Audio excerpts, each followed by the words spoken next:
Good evening everybody. Topic आपकी start हो रही है इंटरमीडिएट स्टैटिस्टिक्स फॉर इकोनॉमिक्स। ये आपका रीडिंग लिस्ट है जो हम स्टार्ट करने जा रहे हैं। क्लियर? एक बार आप अपना कंटेंट चेक कर लो।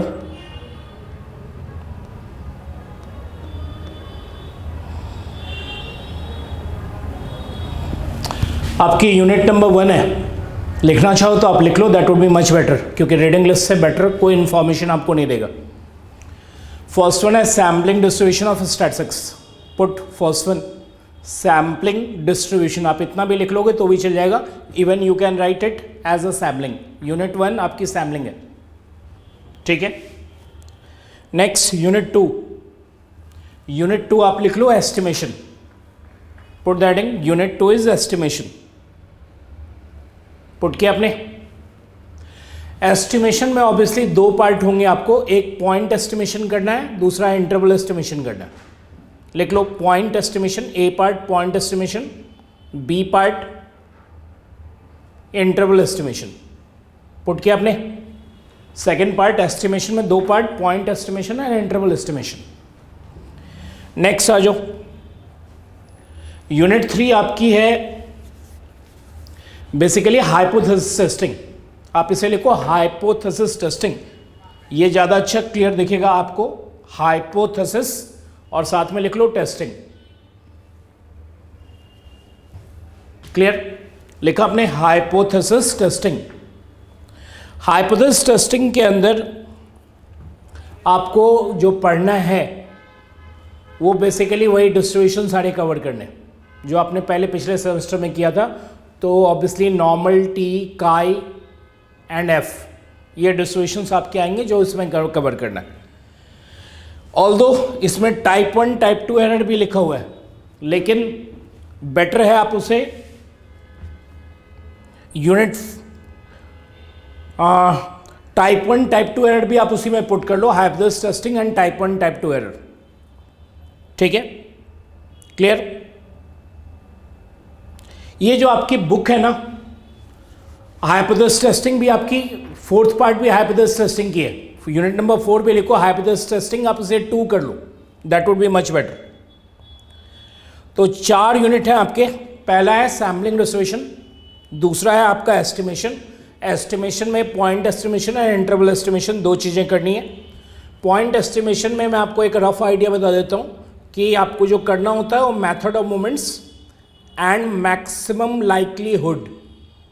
पॉइंट एस्टिमेशन के अंदर दो पार्ट करने हैं, method of moments and maximum likelihood. Unit number 2 को एक्सप्लेन कर रहा हूं मैं आपके लिए, ठीक है। और दूसरा पार्ट मैं कह रहा था इंटरवल एस्टिमेशन। तो इंटरवल एस्टिमेशन में जो आपको करना है वो है normal distribution, T distribution, CHI काई डिस्ट्रीब्यूशन एंड एफ डिस्ट्रीब्यूशन। ये 4 डिस्ट्रीब्यूशन करने हैं आपको, ठीक है। नेक्स्ट, इसके अलावा इसके अंदर एक चीज़ और भी करनी पड़ेगी आपको। ये तो 2 पार्ट हो गए, एक पार्ट और करना होगा, that is properties of estimator. Properties of estimator, ये एस्टिमेशन का पार्ट होगा। हाइपोथेसिस टेस्टिंग के अंदर नॉर्मल, टी, काई एंड एफ, ये तो करना ही करना है आपको, ठीक है। टाइप 1 टाइप 2 एरर करना है आपको, clear.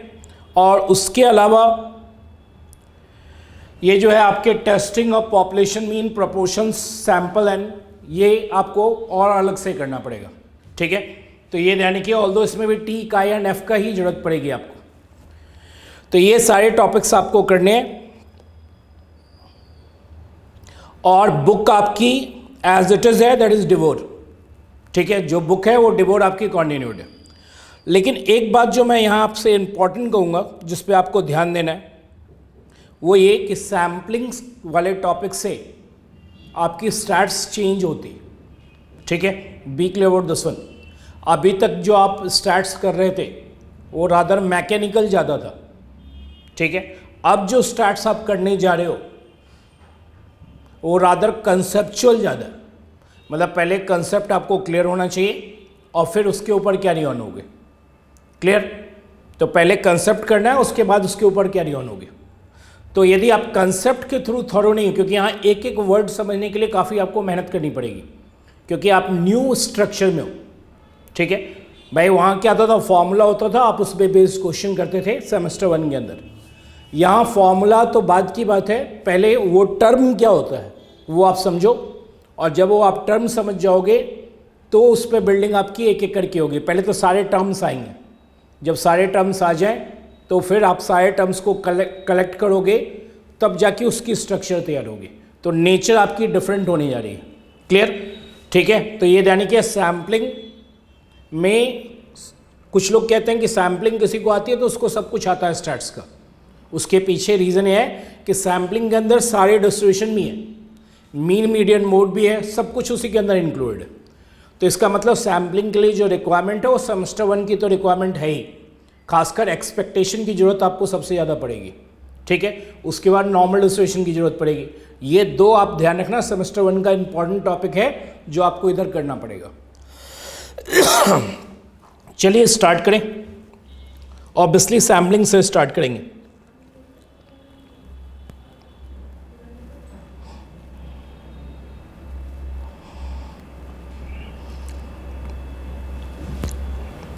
Put the heading sampling.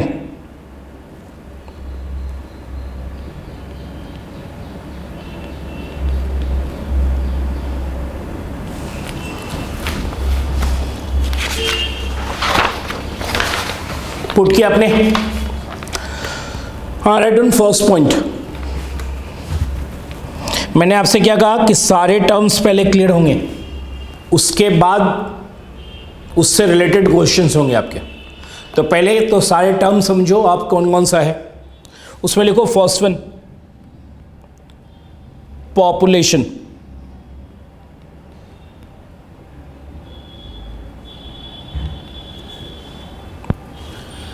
Population में लिखो first one, right on.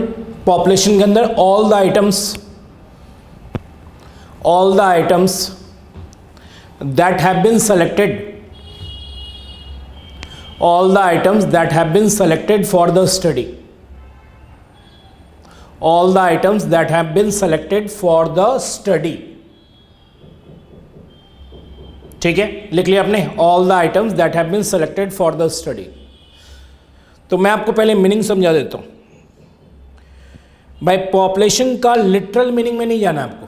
Population का मतलब ये नहीं कि आप इंडिया से पॉपुलेशन सोचो, पॉपुलेशन छोटा भी हो सकता है। जैसे सपोज मैं कहता हूँ कि आप ब्लिस पॉइंट को स्टडी करो कि ब्लिस पॉइंट में कहाँ से स्टूडेंट्स आते हैं, उनका क्या बैकग्राउंड है, तो ऑब्वियसली ब्लिस पॉइंट आपका पॉपुलेशन है। क्लियर? ये यानी कि पॉपुलेशन का मतलब कतई नहीं है इंडिया ऐसा पॉपुलेशन या किसी स्टेट का पॉपुलेशन। पॉपुलेशन माइनर भी हो सकती है और मेजर भी हो सकती है। क्लियर? लेकिन जिस आइटम को आप स्टडी कर रहे हो वो आपका पॉपुलेशन है। जैसे सपोज आप अपनी टाइपिंग स्पीड को स्टडी कर रहे हो कि भाई मेरी as an average typing speed क्या रहती है, तो आपको मालूम है आपने उसके लिए टाइपिंग की होगी 50, 50, 60 टाइम्स और देखा होगा कि एज एन एवरेज मेरी स्पीड क्या रह रही है। तो ये भी पॉपुलेशन है। क्लियर? तो यानी कि पॉपुलेशन का मतलब यहाँ लिटरल मीनिंग में नहीं जाना है। पॉपुलेशन का मतलब आप जिस चीज़ को स्टडी कर रहे हो आपका पॉपुलेशन। ठीक है, आप किसी भी चीज़ को स्टडी करो, आपने डिसाइड किया कि मुझे ये स्टडी करना XYZ, तो ऑब्वियसली वो आपकी पॉपुलेशन। Got it? लेकिन नेक्स्ट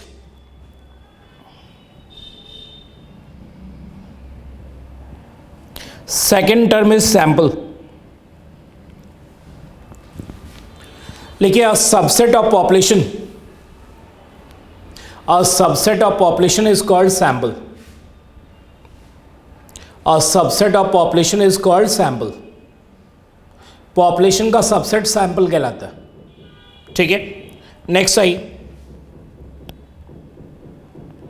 पॉइंट नंबर 3।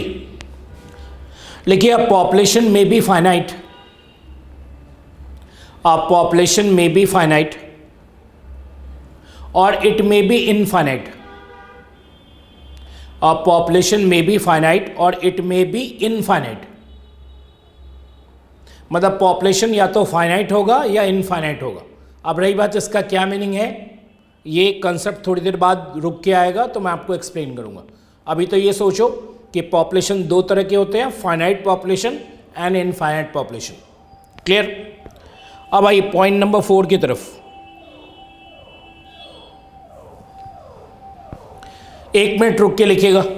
यहाँ एक वर्ड आने जा रहा है, अभी लिखोगे नहीं आप, पैरामीटर, और दूसरा वर्ड आने जा रहा है स्टैटिस्टिक।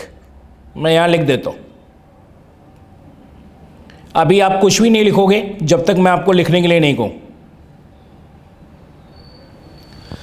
भाई पॉपुलेशन रिलेटेड कोई भी इंफॉर्मेशन आपका पैरामीटर का पार्ट होगा। जैसे पॉपुलेशन का मीन, पॉपुलेशन का मीडियन, पॉपुलेशन का वेरिएंस, पॉपुलेशन का कोरिलेशन, ये सब पॉपुलेशन के जितने भी चीज़ें आप स्टडी करोगे, चाहे आप उसका मीन स्टडी करो, वेरिएंस स्टडी करो, कोरिलेशन स्टडी करो, प्रपोर्शन स्टडी करो, सब पैरामीटर्स का पार्ट। ठीक है। अब रही बात, वही चीज़ जब आप सैंपल का स्टडी करोगे, क्लियर, तो सैंपल का जब स्टडी करोगे तो उसे हम कहते हैं जैसे sample mean, sample variance, sample correlation, ये सारे स्टैटिस्टिक्स के पार्ट होंगे। क्लियर। तो मैंने आपसे एक बार फिर से वो बात रिपीट करनी है जो आपको समझना है कि पॉपुलेशन क्या होता है, जिस चीज़ को आप स्टडी कर रहे हो। क्लियर। भाई वो कोई भी चीज़ हो सकती है जिसको आप स्टडी कर रहे हो, आपकी पॉपुलेशन है, उसका सबसेट सैंपल है। ठीक है, क्लियर इतनी बातें। तीसरा वर्ड मैंने आपको लिखवाया कि पॉपुलेशन फाइनाइट भी हो सकती है, इनफाइनाइट भी हो सकती है। क्लियर, यहाँ तक तो कोई प्रॉब्लम नहीं आपको। पॉपुलेशन रिलेटेड कोई भी इंफॉर्मेशन पैरामीटर का पार्ट होगा, चाहे वो पॉपुलेशन मीन हो, पॉपुलेशन वेरिएंस हो, पॉपुलेशन कोरिलेशन हो, कुछ भी। और वही इंफॉर्मेशन जब आप सैंपल का निकालोगे, rather sample mean, sample variance, sample correlation, तो स्टैटिस्टिक्स का पार्ट होगा। Got it. अब लिखो, राइट डाउन, लिखो when the measures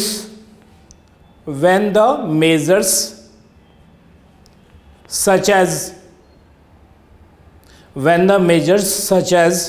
mean comma median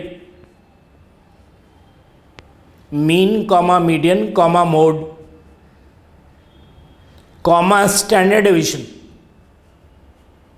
mean comma median comma mode comma standard deviation etcetera are used to describe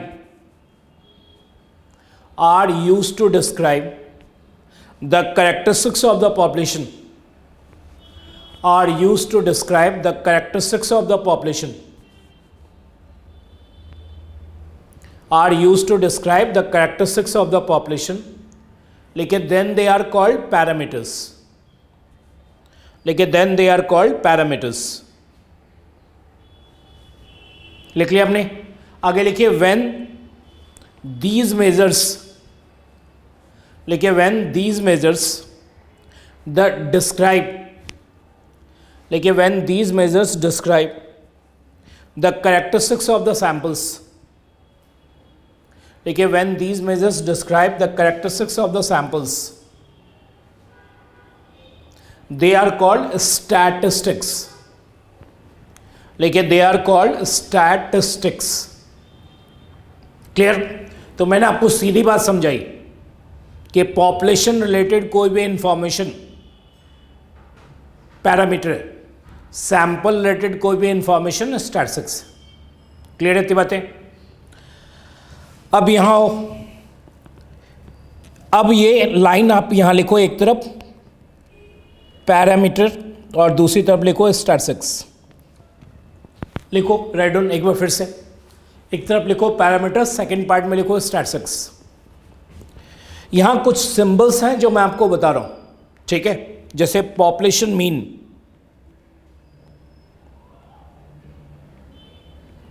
को हम mu से denote करते हैं,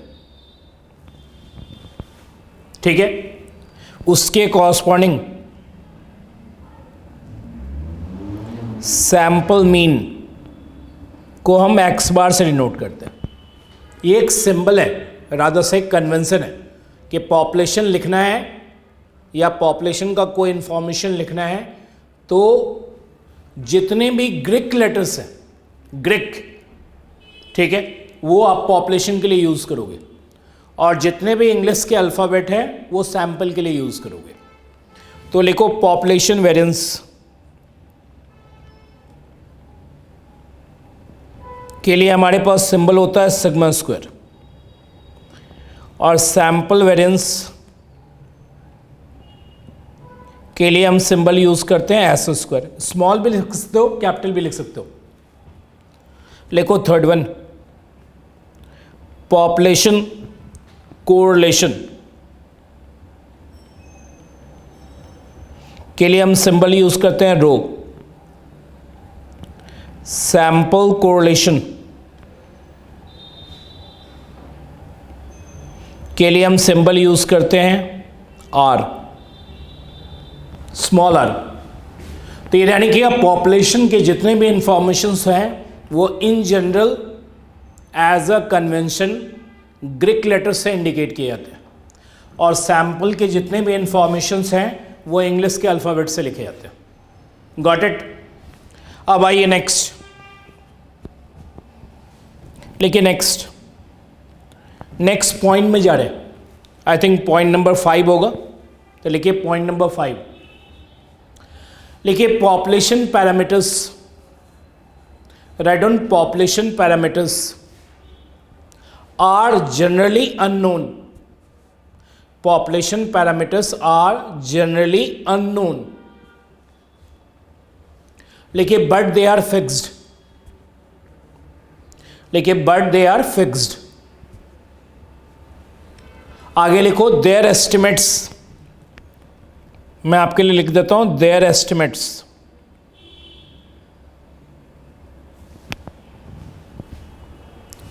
लिखिए their estimates will be provided by, their estimates will be provided by sample statistics. Sample statistics लिखा आपने, population parameters are generally unknown but they are fixed, ठीक है। Their estimates will be provided by sample statistics. Clear. अब मैं आपको समझा रहा हूं इस टर्म का क्या मीनिंग है। मैंने आपको लिखवाया population parameters are generally unknown, unknown word को अंडरलाइन करो, ठीक है। But they are fixed, underline करो, फिक्स्ड को अंडरलाइन करो। कर लिया आपने। अब मैं आपको समझा रहा हूं कि क्या मीनिंग है इसका। बाय पॉपुलेशन रिलेटेड कोई भी इंफॉर्मेशन, आपको भी मालूम है कि पॉपुलेशन का इंफॉर्मेशन निकालना इतना आसान नहीं है अनटिल अनलेस पॉपुलेशन आपकी बहुत छोटे साइज की नहीं हो, ठीक है। क्या कहा मैंने आपसे, वो फाइनाइट भी हो सकती है, इनफाइनाइट भी हो सकती है। तो जब पॉपुलेशन इनफाइनाइट होगी तो आप पॉपुलेशन रिलेटेड कोई भी इंफॉर्मेशन नहीं निकाल सकते। क्लियर, ठीक है।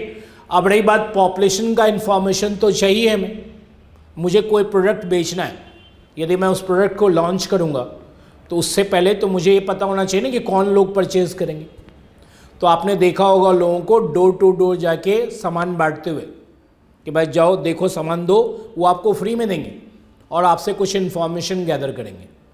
तो बेसिकली वो सैम्पलिंग करवा रहा है आपसे, भाई आपके पास प्रोडक्ट दे के गया है कि आप उसे बताओगे कि इसकी क्या रिस्पॉन्स है।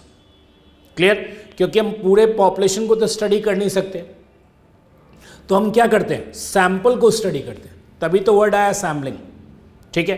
भाई कोई भी प्रोडक्ट लॉन्च करोगे तो जो भी प्रोडक्ट लॉन्च करोगे तो उस प्रोडक्ट बिकेगा या नहीं बिकेगा, इसके लिए सैम्पलिंग की जाती है। मतलब आप अलग अलग डोर टू डोर कैंपेन करवाते हो कि भाई हमें प्रोडक्ट बेचना है तो उसके बारे में क्या आइडिया होगा। तो आप पहले प्रोडक्ट थोड़ा सा बनाते हो और बनाने के बाद लोगों से डिस्ट्रीब्यूट करवाते हो, साथ में उसके कॉरस्पॉन्डिंग उससे रिस्पॉन्स गैदर करते हो। क्लियर, कि यदि मैं एक साथ उसे लॉन्च कर दूं और प्रोडक्ट नहीं बिकी तो ये ह्यूज लॉस की तरफ जाएगा, ठीक है। और ह्यूज लॉस रिकवर करना इतना आसान काम नहीं है। Got it. तो बेसिकली आप करते क्या हो कि उस सैंपल को मार्केट में थोड़ा सा उतार के देखते हो कि भाई इस पर क्या रिस्पॉन्स आ रही है। जब आपको रिस्पॉन्स अच्छा मिल जाता है तो ऑब्वियसली आप उस प्रोडक्ट को एज अ लार्ज स्केल में बनाना स्टार्ट करते हो, या फिर उस रिस्पॉन्स से आपको प्रोडक्ट में जो डिमेरिट्स होते हैं उसको ठीक करने में आपको मदद मिलती है। क्लियर। तो मैंने आपसे क्या कहा कि पॉपुलेशन इन जनरल फाइनाइट होती है, तो फाइनाइट होती है तो आपके लिए सिरदर्दी नहीं है। ऑल्दो फाइनाइट में भी इंडिया का पॉपुलेशन क्या है, फाइनाइट ही है। लेकिन आपको भी मालूम है इंडिया का पॉपुलेशन फाइनाइट तो है, लेकिन हम इतने कम तो है नहीं, ठीक है, कि जो हमारे बारे में कोई स्टडी कर ले। तो इन जनरल पॉपुलेशन का इंफॉर्मेशन आपके पास अननोन होगा, ठीक है। चाहे आप पॉपुलेशन का मीन निकालो या पॉपुलेशन का वेरिएंस निकालो या पॉपुलेशन का कोरिलेशन की बात करो, ये सारे इंफॉर्मेशन इन जनरल अननोन होते हैं। इन केस यदि इसकी वैल्यू निकाली गई तो ये वैल्यू फिक्स्ड होगी, वेरिएबल नहीं होगी। ये ध्यान रखिएगा, पॉपुलेशन रिलेटेड कोई भी इंफॉर्मेशन वेरिएबल नहीं होता है, दे आर ऑलवेज फिक्स्ड, क्योंकि पॉपुलेशन का इंफॉर्मेशन निकालने के लिए आपको एक एक बंदे से चीज़ें पूछनी पड़ेगी। जैसे सपोज आप देखते होगे पर कैपिटा इनकम, तो पर कैपिटा इनकम तो पॉपुलेशन का, जो आप किसी बुक में पढ़ते हो कि पर कैपिटा इनकम इंडिया का इतना है या चाइना का इतना है, ठीक है, या यूएस के लोगों का इतना है, ऐसा पढ़ते हो। आप एक मिनट रुक के सोचो कि क्या आपके घर कोई मेंबर आया था पूछने के लिए कि आपके पापा की क्या इनकम है? कोई नहीं आया आपके घर। तो ये यानी कि कोई घर में नहीं आया और ना आपके पापा से इंफॉर्मेशन पूछ के गया, तो इंडिया का, भाई इंडिया का तो पार्ट है, ठीक है, हम सभी लोग इंडिया के पार्ट हैं, तो हमारी क्या इनकम है तो वो पहले हमें पूछना चाहिए ना कि हमारी क्या इनकम है। तुम बुक में तो लिख लेते हो इंडिया का पर कैपिटल इनकम ये है, और हमसे तुमने पूछा नहीं। क्लियर? तो ये यानी कि ये जो इन्फॉर्मेशन लिखी होती है किसी भी बुक के अंदर कि पर कैपिटल इनकम ये है, ये ऑब्वियसली सैंपल का इन्फॉर्मेशन, सैंपल के थ्रू पॉपुलेशन के बारे में आइडिया लिया जा रहा है, ठीक है। अब रही बात एक्चुअल इंडिया का पर कैपिटल इनकम कैसे निकलेगी, जब इंडिया में जितने भी लोग हैं सबसे उनकी इनकम पूछी जाए और पूछने के बाद सबको ऐड किया जाए और ऐड करने के बाद टोटल नंबर ऑफ पॉपुलेशन से डिवाइड दिया जाए, तब आपको इंडिया का पर कैपिटल इनकम मिलेगा। ये आपकी पॉपुलेशन की इंफॉर्मेशन कि हर एक मेंबर से पूछो, सब लोग अपना अपना इनकम बताएं और बताने के बाद उनको ऐड करें और टोटल पॉपुलेशन से डिवाइड दें, तो आपको एक्चुअल में इंडिया का पर कैपिटल इनकम मिलेगा। लेकिन आपको मालूम है कि इंडिया में इतने लोग ही हैं कि एक एक लोगों से पूछ ही नहीं जा सकती, ठीक है, ये एक प्रॉब्लम है। दूसरा प्रॉब्लम ये है कि जिनके पास इनकम होगी वो आपको बताएगा नहीं, क्योंकि बताने के बाद कुछ और भी हो सकता है, ठीक है। क्लियर? तो ये ध्यान कि ये भी प्रॉब्लम है। और तीसरा है, ये भी प्रॉब्लम है कि कुछ लोगों को अपनी इनकम पता ही नहीं कि इनकम क्या है। भाई जो खाया पिया ख़त्म हो गई बात, भाई हमने क्या कमाया था मंथ में वो नहीं पता। आज 15 रुपये, सपोज आज हमने 300 मिल गए, कल 500 मिल गए, परसों 700 मिल गए, ऐसे करके मिल गए। तो इनकम को फिक्स है नहीं, वेरिएबल इनकम है, तो आपको बता ही नहीं पाएंगे कि क्या इनकम है उनकी। Got it? तो ये ध्यान रखिएगा कि एक्चुअल में पॉपुलेशन रिलेटेड कोई भी इंफॉर्मेशन, चाहे वो पर कैपिटल इनकम ही क्यों नहीं हो, वो हमेशा अननोन होगी। रही इन केस यदि उसकी वैल्यू निकाली गई तो हमेशा फिक्स्ड होगी। Got it? ठीक है। अब रही बात पॉपुलेशन का इंफॉर्मेशन, तो मुझे चाहिए, बिना पॉपुलेशन के इंफॉर्मेशन के तो हमारा काम ही नहीं चलेगा। तो वो इंफॉर्मेशन आप जब नहीं निकाल सकते तो आप करते क्या हो, वो इंफॉर्मेशन सैंपल के थ्रू निकालते हो कि भाई आप अलग अलग सेक्शंस में जाके सैंपल कलेक्ट करते हो और कलेक्ट करने के बाद वही जो तरीका है कि सारे इनकम ऐड करते हो और नंबर ऑफ उससे डिवाइड देते हो, तो वो आपकी सैंपल की इंफॉर्मेशन होती है और रफली आप कहते हो कि यही पॉपुलेशन की इंफॉर्मेशन होनी चाहिए। ये यानी कि सैंपल के थ्रू निकाला गया इंफॉर्मेशन को आप पॉपुलेशन का इंफॉर्मेशन कह रहे हो, ऑब्वियसली इसमें प्रॉब्लम है। लेकिन हम पॉपुलेशन का इंफॉर्मेशन निकाल ही नहीं सकते, तो हम जो भी निकालेंगे सैंपल के थ्रू ही निकालेंगे। Got it? क्लियर? तो हमने आपको लिखवाया population parameters are generally unknown. Unknown का रीज़न बता दिया मैंने आपको, क्योंकि भाई पॉपुलेशन इतनी लार्ज होती है उसका इन्फॉर्मेशन निकाला नहीं जा सकता है, और उसमें कॉस्टिंग का भी प्रॉब्लम है। कॉस्टिंग मतलब आपको इन्फॉर्मेशन निकालने के लिए पर्सन से एम्प्लॉय करने पड़ेंगे, लार्ज नंबर ऑफ पर्सनस, तो ऑब्वियसली वो इन्फॉर्मेशन आसानी से नहीं निकाली जा सकती। इन केस यदि उसकी वैल्यू निकाली गई तो हमेशा फिक्स्ड होगी, वो वेरिएबल वैल्यू नहीं होगी। ठीक है। अब रही बात, तो वो इन्फॉर्मेशन हम नहीं निकाल सकते तो उसका एक रफ एस्टिमेट निकालते हैं। ठीक है, लिखा हुआ their estimates will be provided by sample statistics, मतलब सैंपल स्टैटिस्टिक्स उसका रफ आइडिया देगा।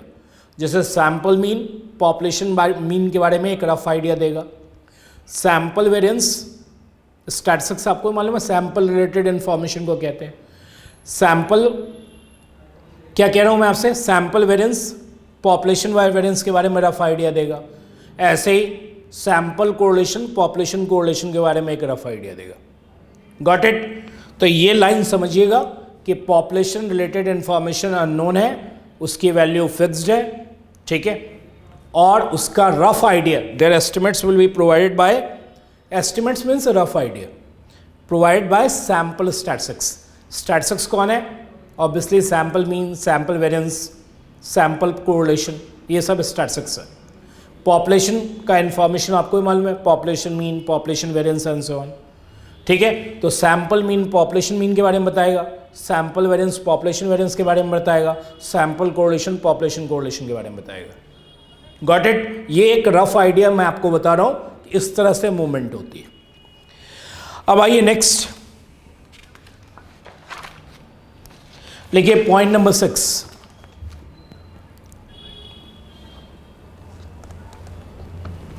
Point number 6 is estimator.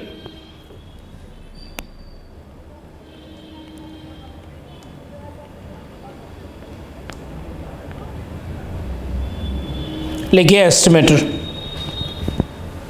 लिखिए it is the formula, write down, it is the formula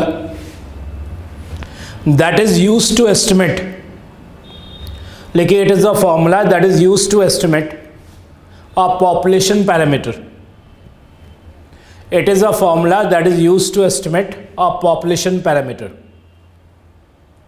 लिख लिया आपने? फॉर्मूला वर्ड को अंडरलाइन करो,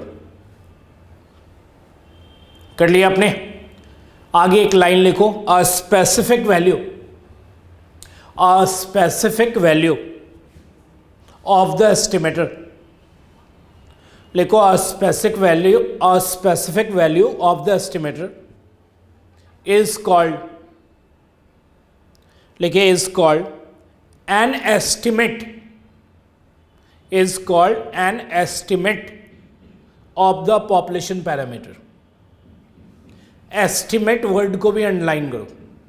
क्या लिखवाया मैंने आपको? a specific value of the estimator is called an estimate of the population parameter।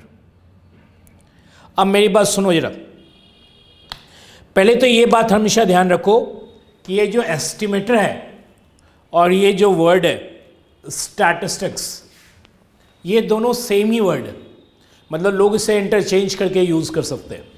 मतलब समटाइम्स वो कहेंगे स्टैटिस्टिक्स, समटाइम्स कहेंगे एस्टिमेटर, ठीक है, क्लियर? इन दोनों वर्ड में डिफरेंस नहीं है, दोनों वर्ड सिनोनिम्स है, एक तरह से अलग अलग वर्ड नहीं है, ध्यान रखिएगा, एक ही इसके।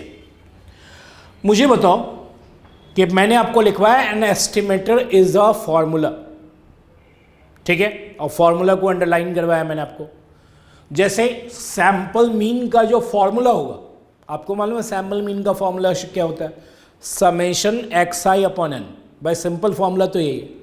तो ये जो फॉर्मूला है समेशन एक्स आई अपॉन एन, ये बेसिकली आपकी एस्टिमेटर, ठीक है, क्लियर? एस्टिमेटर को या स्टैटिस्टिक्स को एक ही बात। तो फॉर्मूला जो होगा, ऐसे ही सैंपल वेरिएंस का फॉर्मूला आपने पढ़ा भी होगा फर्स्ट सेमेस्टर के अंदर, 1/n-1 summation x i minus x bar whole square. तो जो फॉर्मूला है वो बेसिकली एस्टिमेटर, सैंपल वेरिएंस का फॉर्मूला, सैंपल कोरिलेशन का फॉर्मूला, ये सब आपके एस्टिमेटर है। अब जब आप फॉर्मूला लगाते हो किसी डेटा पे तो वो वैल्यू देता है, तो जो वैल्यू होगी वो एस्टिमेट होगी। क्लियर? मैंने आपसे क्या कहा? Formula is called estimator, value is called estimate, ठीक है। जैसे सैंपल मीन का फॉर्मूला एस्टिमेटर कहलाएगा पॉपुलेशन मीन का। अब रही बात यहां से वैल्यू सपोज 20 आई, तो 20 कहलाएगी estimate of the population mean, और फॉर्मूला क्या क्या लगाएगा? Estimator of the population mean. So फॉर्मूले को एस्टिमेटर कहना है और वैल्यू को एस्टिमेट कहनी है, चाहे वो सैंपल वेरिएंस में करो चाहे आप सैंपल कोरिलेशन में करो। तो सैंपल वेरिएंस का फॉर्मूला एस्टिमेटर होगा पॉपुलेशन वेरिएंस का। इससे निकली हुई वैल्यू एस्टिमेट कहलाएगी पॉपुलेशन वेरिएंस की। तो ये क्लियर, ये टर्म आपको। नेक्स्ट आओ, पॉइंट नंबर 7 की तरफ जा रहे हैं। सारे वर्ड्स पे ध्यान रखना है और बाकी मैं आपको उससे रिलेटेड क्वेश्चन भी कराऊंगा। लिखो नेक्स्ट, अनबायस्ड एस्टिमेटर।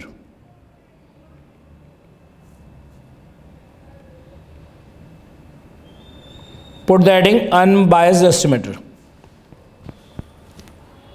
पुट किया आपने, लिखो N estimator is said to be, लिखिए an estimator is said to be unbiased, an estimator is said to be unbiased। लिखिए if expectation of statistic is equal to parameter, लिखो if expectation of statistics is equal to parameter. आपको मालूम है last semester में आपने expectation पढ़ा है। Expectation हम कहते हैं मीन को, तो एक्सपेक्टेशन का मतलब मीन होता है, मतलब मीन ऑफ स्टैटिस्टिक्स आपकी पैरामीटर होनी चाहिए। क्लियर? यदि आपकी मीन ऑफ स्टैटिस्टिक्स पैरामीटर होती है तो हम वैसे एस्टिमेटर को अनबायस्ड एस्टिमेटर कहते हैं, रादर उसमें किसी भी तरह की बायसनेस नहीं है। Got it? लिखो फॉर एग्जाम्पल, हाँ, इज इक्वल टू पैरामीटर लिख लिया। लिखो दैट इज, कुछ लोग स्टैटिस्टिक्स को टी से डिनोट करते हैं, वैसे अलग अलग बुक में आपको अलग अलग सिंबल्स मिलेंगे। किससे डिनोट करते हैं? टी से, और पैरामीटर को थीटा से डिनोट करते हैं। तो लिखो write down expectation of T. अब टी क्या हो सकता है?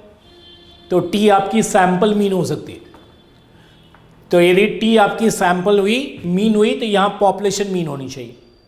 मतलब expectation of sample mean, population mean यदि आ रही है तो ऑब्वियसली उस केस में sample mean unbiased estimator of population mean कहलाएगी। ऐसे ही expectation of sample variance, population variance यदि आ जाए, समटाइम्स आता है समटाइम्स नहीं भी आता है, ठीक है, क्लियर? वो डिपेंडिंग अपॉन सैम्पलिंग होती है, तो मैं उसके डिटेल में अभी नहीं जाऊंगा क्योंकि मैं आपको अभी ABC बता रहा हूँ, ठीक है? कब होगा कब नहीं होगा वो बाद में आप चैप्टर्स में देखेंगे। लेकिन यदि expectation of sample variance, population variance है तो हम उसे कहेंगे unbiased estimator. Got it? Expectation of sample mean, population mean आ जाए तो ऑब्वियसली हम उसे क्या कहेंगे? Unbiased estimator. ठीक है, क्लियर? तो एक दो एग्जाम्पल भी लिख लो। लिखो फॉर एग्जाम्पल, लिखो sample mean is unbiased estimator. लिखो for example sample mean is unbiased estimator of population mean. Sample mean is unbiased estimator of population mean. लिखा आपने? लिखो since expectation of sample mean is equal to population mean। लिखिए since expectation of sample mean is equal to population mean। लिखो that is expectation x bar is equal to mu। Population mean का symbol mu होता है और sample mean का symbol x बार होता है। ऐसे ही एक और एग्जांपल लेना चाहो तो ले लो, ऑल्दो ये सब्जेक्ट टू कंडीशन होती है, मतलब समटाइम्स होती है समटाइम्स नहीं होती है, डिपेंडिंग अपॉन सैम्पलिंग। लेकिन आप अभी फिलहाल तो लिख लो। लिखो एग्जांपल नंबर 2। लिखो sample variance is unbiased estimator. Sample variance is unbiased estimator of population variance, of population variance. लिखो since expectation of sample variance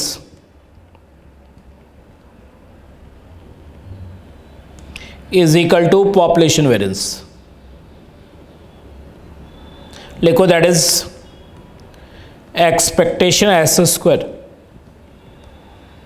is equal to sigma square. Sample variance का in general symbol S square है, population variance का symbol in general sampling के अंदर in general क्या होता ही है, आप उसको फिक्स मानो, वो ग्रीक लेटर से ही लिखी जाती है। ठीक है, आपने एक प्रोवर्ब सुना होगा, it all looks Greek to me. It all looks Greek to me का मतलब मुझे कुछ भी समझ में नहीं आ रहा है। तो ये यानी कि पॉपुलेशन के इन्फॉर्मेशन के बारे में किसी को भी कुछ भी समझ में नहीं आता है।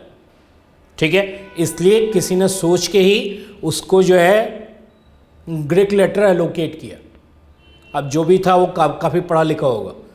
ठीक है, तो ये जो प्रोवर्ब है, it looks all Greek to me, obviously Greek क्या है, पॉपुलेशन रिलेटेड इंफॉर्मेशन। क्लियर, तो उन्होंने कुछ सोच के उसे एलोकेट किया होगा। नेक्स्ट है जी, नेक्स्ट मैं आपको जितनी बातें अभी समझाई, एक तो समझाया पॉपुलेशन क्या होती है, जिस चीज़ को आप स्टडी करते हो वो पॉपुलेशन है। दूसरा समझाया कि पॉपुलेशन का सबसेट सैंपल होता है। तीसरा टर्म मैंने आपको समझाया कि पॉपुलेशन फाइनाइट भी हो सकता है, इनफाइनाइट भी हो सकता है। फोर्थ टर्म मैंने आपको समझाया कि पैरामीटर और स्टैटिस्टिक्स के बीच में क्या डिफरेंस है। तो मैंने आपको समझाया कि पॉपुलेशन रिलेटेड कोई भी इंफॉर्मेशन पैरामीटर कहलाती है, सैंपल रिलेटेड कोई भी इंफॉर्मेशन स्टैटिस्टिक्स कहलाती है। क्लियर। नेक्स्ट मैंने आपको समझाया कि पॉपुलेशन के इंफॉर्मेशन जनरली अननोन होते हैं। ठीक है, और यदि इन केस यदि उसकी वैल्यू निकाली गई तो वो फिक्स्ड होगी। क्लियर। अब रही बात इंफॉर्मेशन जब अननोन है तो उसका रफ एस्टिमेट सैंपल देगा। क्लियर, जैसे सैंपल मीन पॉपुलेशन मीन का रफ एस्टिमेट देगा and so on. Got it. उसके बाद मैंने आपको समझाया एस्टिमेटर और एस्टिमेट के बीच में क्या डिफरेंस होता है। एस्टिमेटर होता है फॉर्मूला, एस्टिमेट होती है उसकी वैल्यू। जैसे सैंपल मीन का फॉर्मूला, एस्टिमेटर होगा पॉपुलेशन मीन का। रही बात सैंपल मीन से निकली हुई value, estimate of population mean होगी। तो formula is estimator, value is estimate. Next मैंने आपको समझाया अनबायस्ड एस्टिमेटर। यदि आपकी एक्सपेक्टेशन ऑफ स्टैटिस्टिक्स पैरामीटर के इक्वल हो जाए, ठीक है, तो हम उसे कहते हैं अनबायस्ड एस्टिमेटर। क्लियर। इतनी बातें मैंने आपको समझाई है।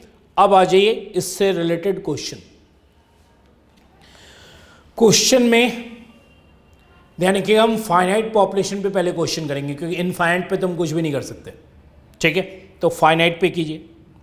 लेकिन suppose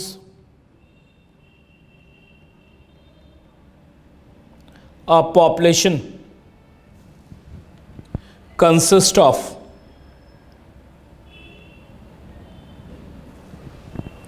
3 individuals.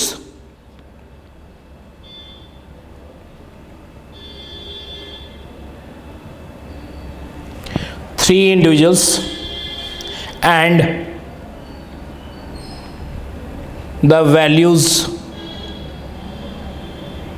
of X, capital X, are as follows. Value क्या क्या है? एक वैल्यू है 8, एक है 10, एक है 12। पहले तो ये यानी कि पॉपुलेशन में मैंने डेलिब्रेटली 3 ही मेंबर लिए। कितने मेंबर? 3 मेंबर। ठीक है, एक मेंबर है 8, दूसरा है 10, तीसरा है 12। आप कहोगे 8, 10, 12 का क्या मतलब है? मैं आपको एक बार समझा देता हूँ। आपने देखा होगा ऐसे फुटबॉल खेलते हैं लोग, उनके जर्सी के पीछे नंबर्स लिखे होते हैं। तो आप ये सोचो कि एक 8 नंबर वाला पर्सन है जिसके जर्सी के पीछे 8 नंबर है, एक सपोज 10 वाला पर्सन है जिसके जर्सी के पीछे 10 नंबर लिखा हुआ है, और ऐसे ही एक 12 नंबर वाला पर्सन है। Got it. ये कोई भी फॉर्मेट का हो सकता है, ये जरूरी नहीं है कि इंडिविजुअल्स ही हो, ये हाउस होल्ड भी हो सकती है। जैसे हाउस के नंबर होते हैं 2408, 2453, तो वैसे भी आप समझ सकते हो कि एक हाउस नंबर का 8 है, एक हाउस नंबर 10 है और एक हाउस नंबर 12 है। क्लियर। अब आ जाइए, पॉपुलेशन में कितने मेंबर्स लिए? हमने ओनली 3 लिए, जिससे कि हम पॉपुलेशन को स्टडी कर पाए। कि भाई पैरामीटर कौन है, एस्टिमेटर कौन है, अनबायसनेस क्या है, सब मैं आपको समझाऊंगा इस वाले एग्जाम्पल के थ्रू। लिखो ए पार्ट क्वेश्चन का, लिखो obtain the samples of sample size 2 TWO2। लिखो व्हेन सैम्पलिंग इज डन, लिखो when sampling is done without, देखिए विदाउट रिप्लेसमेंट, विदाउट रिप्लेसमेंट को अंडरलाइन कर लो। भाई आपसे कह रहा है इस 8, 10, 12 वाले पॉपुलेशन में obtain the samples of sample size 2 when sampling is done without replacement. Without replacement का मतलब जो निकालोगे उसे वापस नहीं डालना है, ठीक है। मुझे इन 3 में से 2-2 का सैंपल निकालना है। तो एक सैंपल क्या होगा 8, 10, नेक्स्ट सैंपल क्या होगा 8, 12, नेक्स्ट क्या होगा 10, 12। इसके अलावा तो कुछ और हो नहीं सकता है। भाई जो निकालोगे उसे वापस नहीं करना है। तो हमने एक बार 8 निकाल लिया तो 10, 12 में से कोई एक निकालूंगा। भाई 2 का सैंपल साइज निकालनी है आपको, ठीक है। और विदाउट रिप्लेसमेंट निकालिए, मतलब जो निकालोगे उसे वापस नहीं करना है। Got it. तो लिखो, स्टार्ट करें सॉल्यूशन। विदाउट रिप्लेसमेंट को अंडरलाइन कर लो, राइट ऑन सॉल्यूशन। मैंने आपको बताया कि एक सैंपल होगी 8, 10, दूसरा क्या होगी 8, 12 और तीसरा क्या होगी 10, 12। कोई प्रॉब्लम? ये 3 सैंपल्स होंगे आपके 8, 10, 8, 12, 10, 12। एक रिमार्क पुट करो,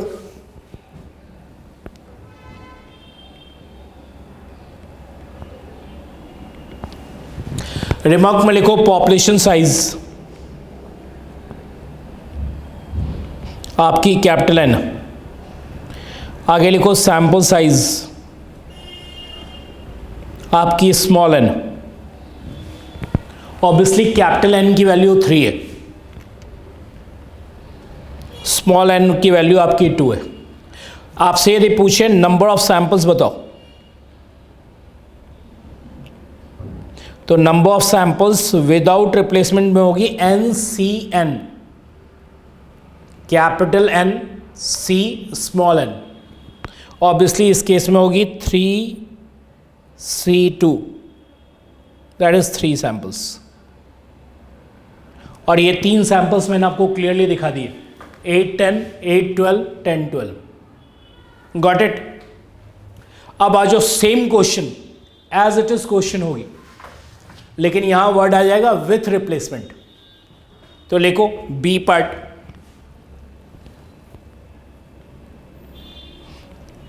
आप इसे डॉटेड कर दो,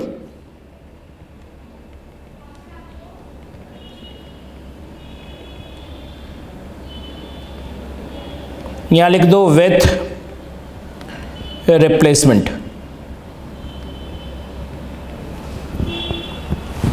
लिखा आपने विथ रिप्लेसमेंट। अब आ जाओ यहां, राइट ऑन सॉल्यूशन।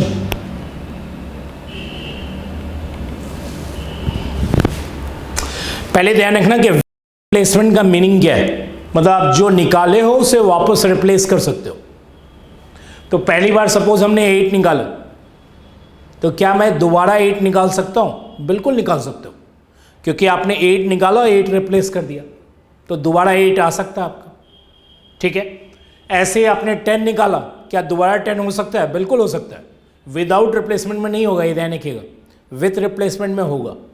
जो निकाले हो वापस कर दियो आप, तो पॉपुलेशन की साइज एज इट इज हो गई।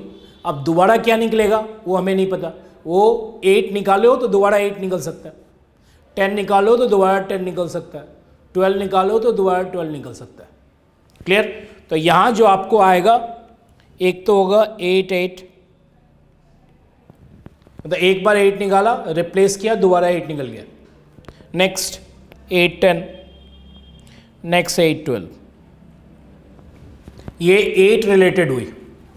अब यदि आप 10 से जाओगे तो पहली बार 10, दूसरी बार 8, ये पॉसिबल है। 10 10 भी पॉसिबल है, 10 12 भी पॉसिबल है। Clear? Next 12 8, first time 12, second time 8, next 12 10, next 12 12। भाई दो दो का सैंपल निकालना था, हमारे पास टोटल 9 सैंपल्स हो गए, 3 3 3, दैट इज 9 सैंपल्स। क्लियर? तो विथ रिप्लेसमेंट में 9 सैंपल्स आ रहे हैं और विदाउट रिप्लेसमेंट में 3 सैंपल्स आ रहे हैं। ठीक है, यहां एक रिमार्क लिखो, फिर से लिखना वही बात, पॉपुलेशन साइज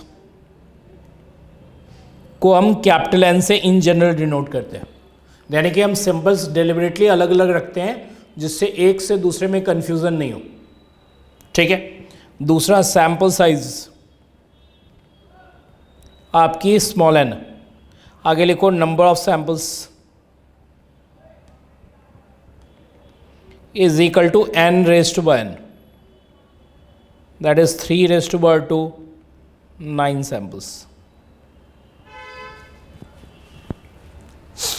ये आपकी पॉपुलेशन साइज हुई, सैंपल साइज हुई, number of samples n raise to by n होगा, that is 3 raise to by 2, that is 9 samples. कोई प्रॉब्लम यहां तक? ठीक है भाई, जो फॉर्मूला है वो n raise to by n with replacement में है, विदाउट रिप्लेसमेंट में ये NCN है। ठीक है, क्लियर? तो 9 सैंपल्स आप निकाल रहे हो, उन 9 की लिस्टिंग मैंने आपकी कर दी है। अब आ जाओ नेक्स्ट, यहां मैं आपको कुछ बातें समझा रहा हूं, उसको थोड़ा ढंग से समझना, बहुत ज़्यादा इंपॉर्टेंट है वो। लिखो रिमार्क नंबर 2, रिमार्क नंबर 2 में लिखो finite population, write down finite population in which sampling is done, लिखिए in which sampling is done with replacement, a finite population in which sampling is done with replacement can be theoretically considered as infinite, can be theoretically considered as infinite, can be theoretically considered as infinite। लिखो since any number of samples, देखिए since any number of samples can be drawn, since any number of samples can be drawn without exhausting the population, since any number of samples can be drawn without exhausting the population। लिख लिया आपने? हाँ, आपकी concentration यहाँ मैंने आपको लिखवाया finite population, finite word को अंडरलाइन करो, आगे लिखा है in which sampling is done with replacement, with replacement को अंडरलाइन करो, आगे लिखा है can be theoretically considered as infinite, infinite word को अंडरलाइन करो। अब मेरी बात समझो, मैं आपको क्या समझा रहा हूं। यदि आपकी पॉपुलेशन फाइनाइट है, जैसे कि इस केस में है, ठीक है, और सैम्पलिंग विथ रिप्लेसमेंट है, सैम्पलिंग क्या होनी चाहिए? With replacement. उस केस में फाइनाइट पॉपुलेशन की ट्रीटमेंट एज अ इनफाइनाइट होती है। फाइनाइट पॉपुलेशन की ट्रीटमेंट कैसे होती है? इनफाइनाइट की तरह होती है। आप कहोगे क्यों होगी? उसका रीजन मैंने नीचे लिखवाया, since any number of samples can be drawn without exhausting the population. मतलब आप जितना सैंपल्स निकालना चाहो आप निकाल सकते हो, पॉपुलेशन कभी भी एग्जॉस्ट नहीं होगा। आप कहोगे क्यों नहीं एग्जॉस्ट होगा? क्योंकि आप जो निकाल रहे हो उसे रिप्लेस कर दे रहे हो। जैसे यहाँ जो क्लासरूम में चेयर्स है, ठीक है, मैं आपसे कहूँ कि आप इसे निकालो, लेकिन विथ रिप्लेसमेंट चलेगा, तो इसका मतलब आप चेयर निकालोगे वापस रख दोगे, फिर चेयर निकालोगे वापस रख दोगे, फिर चेयर निकालोगे वापस रख दोगे। आप कितने भी चेयर्स निकालो उसे तो वापस करना है आपको, ठीक है। तो ऑल्दो यहाँ नंबर ऑफ चेयर्स फाइनाइट है, ठीक है, लेकिन इस पॉपुलेशन में ऑल्दो फाइनाइट होते हुए भी, क्योंकि टर्म मैंने आपको लगा दिया विथ रिप्लेसमेंट, तो ये पॉपुलेशन आपके लिए इनफाइनाइट हो जाएगी। मतलब जो निकालना है उसे वापस रखना है, ठीक है। तो आपको मालूम है जो निकालना है यदि हम उसे वापस कर देंगे तो पॉपुलेशन तो एज इट इज़ रहेगी। आप जितना सैंपल्स निकालना चाहो निकाल लो, 2 क्या निकालना चाहो आप 1000 निकालना चाहो निकाल लो, ठीक है। हजारों सैंपल्स भी आप निकालोगे तो भी एग्जॉस्ट नहीं होगी, क्योंकि जो निकालोगे उसे वापस करना है। तो एक बात हमेशा याद रखिए कि फाइनाइट पॉपुलेशन विथ रिप्लेसमेंट जब भी हो तो वो पॉपुलेशन आपके लिए इनफाइनाइट की तरह लगेगा। मतलब आपको लगेगा यार बहुत ही, ठीक है, ज़्यादा पॉपुलेशन, क्योंकि जो निकालोगे वो वापस करोगे तो इसका मतलब पॉपुलेशन एज इट इज़ हो जाएगी, और एज इट इज़ हो जाएगी तो इसका मतलब ये बात कंफर्म है कि आप पॉपुलेशन को एग्जॉस्ट नहीं कर पाओगे, चाहे आप कितने भी सैंपल्स निकाल लो। अब आ जाओ, ये इंपॉर्टेंट कंसेप्ट है, इस पर ध्यान दीजिएगा क्योंकि अधिकतर लोग इसमें गड़बड़ करते हैं। अब आ जाओ विदाउट रिप्लेसमेंट।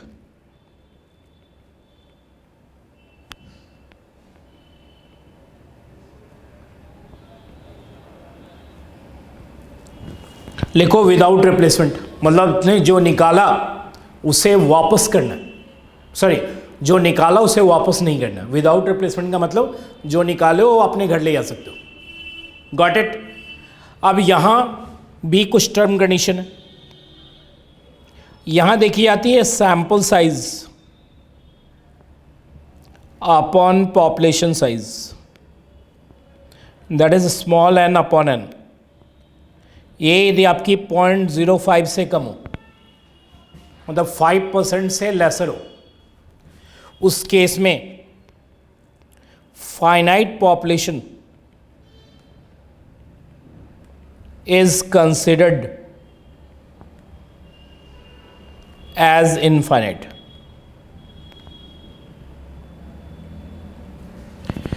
यदि sample size upon population size 5% से लेसर हो तो उस केस में फाइनाइट पॉपुलेशन भी आपकी इनफाइनाइट की तरह ट्रीट की जाएगी। मैं आपको बेटर एक एग्जांपल दे देता हूं। मान लीजिए सपोज कोई पर्सन है जो बिलियनर है, तो आपको मालूम है बिलियनर है तो पैसा उसके पास कितना है, फाइनाइट या इनफाइनाइट? तो आपको मालूम है कि वो बिलियनर है, जो भी वर्ल्ड का आज के डेट में रिचेस्ट पर्सन हो, पैसा उसके पास कितना है, फाइनाइट या इनफाइनाइट? तो ऑब्वियसली फाइनाइट पैसा है, तभी तो उसकी काउंटिंग करके वो वर्ल्ड का रिचेस्ट पर्सन बना हुआ है। ठीक है, क्लियर कि भाई इसके पास इतना पैसा है। अब मुझे बताओ कि उस पॉपुलेशन को, मतलब जो बिलियनर है वो आपकी पॉपुलेशन एक तरह से हुई।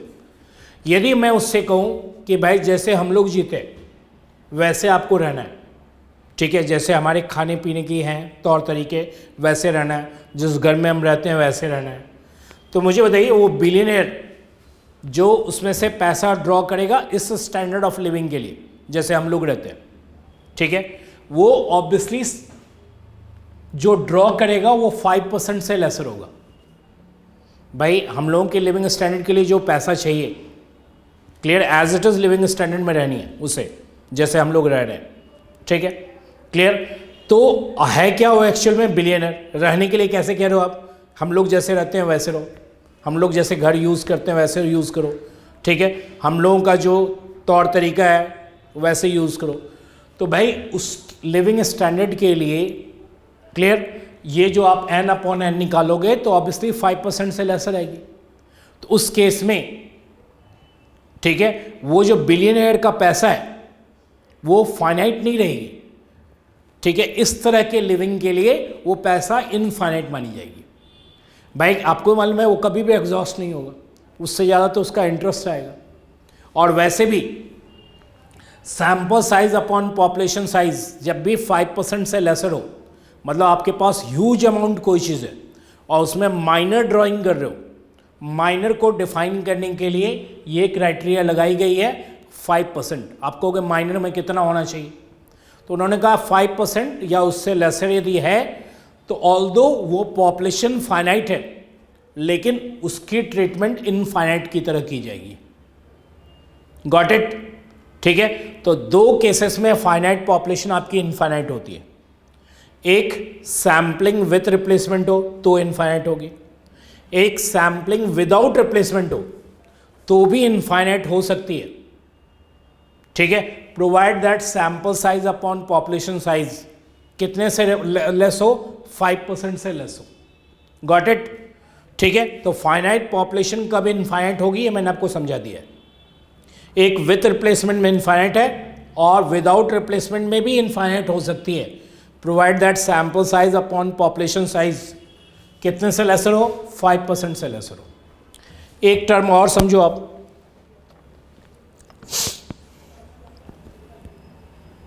लिखो पॉइंट नंबर 4। ये पॉइंट नंबर 4 को थोड़ा समझना है आपको, ऑल्दो मैं आपको अधिकतर चीजें बोल चुका हूं लेकिन फिर भी समझो। मैंने आपको थोड़ी देर पहले ही कहा था कि पॉपुलेशन या तो इनफाइनाइट होगी या फाइनाइट होगी। कंसेप्ट जो सैम्पलिंग की है, सैम्पलिंग का जो कंसेप्ट है यहां मैं लिख देता हूं सैम्पलिंग, एक है विथ रिप्लेसमेंट का और एक है विदाउट रिप्लेसमेंट का। यहां भी सैम्पलिंग विथ रिप्लेसमेंट है और ये विदाउट रिप्लेसमेंट।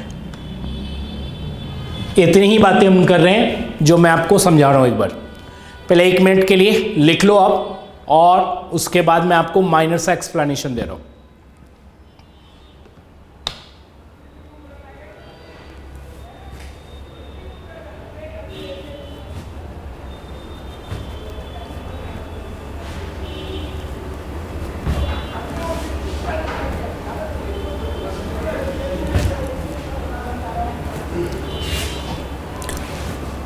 लिख लिया आपने?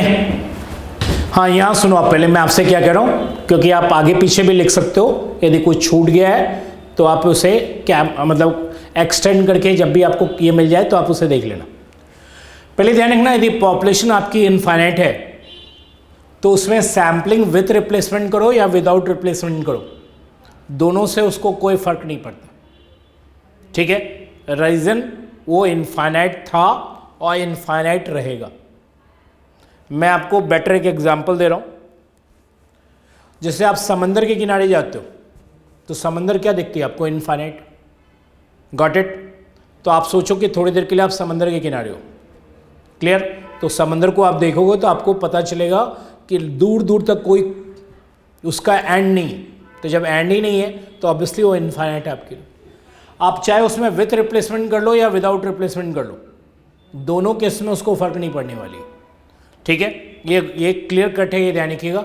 चाहे आप उसमें से कुछ ड्रॉ कर लो या विदाउट ड्राइंग करो, दोनों से उसको कोई फर्क नहीं पड़ने वाला है। इसका मतलब वो इनफाइनाइट था और इनफाइनाइट रहेगा। क्लियर? समझ में आ गई बात? अब फाइनाइट पॉपुलेशन के लिए यहां थोड़ा सा फर्क है, इस पर थोड़ी सी आपको नजर रखनी पड़ेगी। मैं आपको एक माइनर सा इधर ये दे रहा हूं। ऑल्दो बैक्टीरिया का भी पॉपुलेशन इनफाइनाइट होता है, ये बात ध्यान रखिएगा, लेकिन बैक्टीरिया में कोई मैं एक्सप्लेनेशन आपको नहीं दे सकता। ठीक है, लेकिन चाहे विथ कर लो या विदाउट कर लो, दोनों केसेस में सेम पोजीशन बनने वाली है। तो ये ध्यान रखिए, विथ रिप्लेसमेंट विदाउट रिप्लेसमेंट दोनों केसेस में ये इनफाइनाइट होती है और इनफाइनाइट रहेगी। ध्यान रखिए, यदि पॉपुलेशन के बारे में कुछ नहीं कहा जा रहा है तो ये ध्यान रखिएगा कि वो इनफाइनाइट है और इनफाइनाइट है तो एक बात ध्यान रखिएगा, जो बात नहीं मेंशन होगी वो विथ रिप्लेसमेंट विदाउट रिप्लेसमेंट। यदि किसी केस में with replacement without replacement mention नहीं हो रही तो इसका मतलब वो पॉपुलेशन आपकी इनफाइनाइट। क्लियर? क्योंकि रीजन वो पॉपुलेशन के बारे में कुछ नहीं कह रहा है, फाइनाइट पॉपुलेशन के बारे में हमेशा आपको बताएगा a population of 500, a population of 1000, a population of 5000 and so on. Got it? तो फाइनाइट पॉपुलेशन के बारे में इंफॉर्मेशन बताई जाती है, इनफाइनाइट के बारे में नहीं बताई जाती है। तो मान लीजिए पॉपुलेशन आपकी फाइनाइट है, ठीक है, और उसमें विथ रिप्लेसमेंट है, तो ऑब्वियसली ये इनफाइनाइट है। विथ रिप्लेसमेंट में उसकी ट्रीटमेंट इनफाइनाइट होती है। Reason, any number of samples can be drawn without exhausting the population. Without replacement में sample size upon population size 5% से कम होती है, तो ये इनफाइनाइट हो सकती है। तो ध्यान रखिए, फाइनाइट पॉपुलेशन में कंडीशन है, विथ रिप्लेसमेंट में इनफाइनाइट 100% होगी, विदाउट रिप्लेसमेंट में sample size upon population size देखा जाएगा, क्या वो 5% से लेसर है। यदि वो 5% से लेसर है तो आपके लिए फाइनाइट पॉपुलेशन इनफाइनाइट की तरह काम करेगी। इधर आपको नहीं देखना है, ये इनफाइनाइट है, इनफाइनाइट रहेगा, इसमें कोई सैम्पलिंग का कंसेप्ट नहीं लगता, ठीक है, चाहे वो विथ करे या विदाउट करे, उससे कोई फर्क नहीं पड़ने वाला। यहाँ विथ और विदाउट का फर्क है, विथ रिप्लेसमेंट में कन्फर्मली वो इनफाइनाइट है, विदाउट रिप्लेसमेंट में एक प्रॉब्लम है कि sample size upon population size देखी जाती है, ठीक है। तो प्रॉब्लम सिर्फ यहाँ है, बाकी 3 जगह कोई प्रॉब्लम नहीं है। Got it? कोई प्रॉब्लम? अब नेक्स्ट आओ, अब क्वेश्चन में वापस बैक आओ। तो 4 टर्म्स मैंने आपको समझाए, मतलब 4 रिमार्क समझाए, उस पर आ जाओ। अभी तक हमने बी पार्ट किया था, इसी पार्ट को एक्सटेंड करेंगे, लिखिए सी पार्ट। अब थोड़ा फास्टली करेंगे, ठीक है, लिखिए fine population mean mu. Write down solution, लिखो म्यू इज इक्वल टू, आपके पास पॉपुलेशन क्या है 8, 10 एंड 12, ऐड करो 3 से डिवाइड दे दो, ये आपकी वैल्यू 10 आएगी। ये वैल्यू ऑब्वियसली आपकी जो होगी वो फिक्स्ड होगी, ये चेंज नहीं होगी। जो आपने पॉपुलेशन की का इंफॉर्मेशन दिया है, क्योंकि पॉपुलेशन रिलेटेड कोई भी इंफॉर्मेशन चेंज नहीं होती, ठीक है। सैंपल रिलेटेड इंफॉर्मेशन चेंज होगी, जैसा सैंपल वैसा उसका मीन, ठीक है, लेकिन पॉपुलेशन रिलेटेड इंफॉर्मेशन फिक्स्ड ही होगी। नीचे लिख लो आप रिमार्क में, लिखो पॉपुलेशन मीन इज फिक्स्ड, लिखो पॉपुलेशन मीन इज फिक्स्ड, लिखो that is population parameters are fixed. Generalize way में कहेंगे तो पॉपुलेशन पैरामीटर्स आर फिक्स्ड, वैसे यहां जो वैल्यू है वो फिक्स्ड है आपकी। लिखो next D part, find population variance sigma square. Write down sigma square is equal to 1/n summation xi minus mu whole square.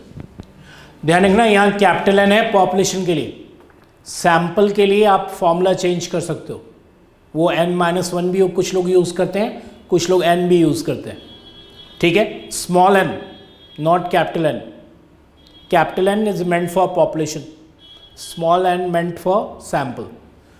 तो वो तो आपको धीरे से आगे चल के पता चलेगा, अनबायस्ड बायस का डिफरेंस होता है, ठीक है, तो वो आपको पता चल जाएगा, उसमें कोई बहुत बड़ी बात नहीं।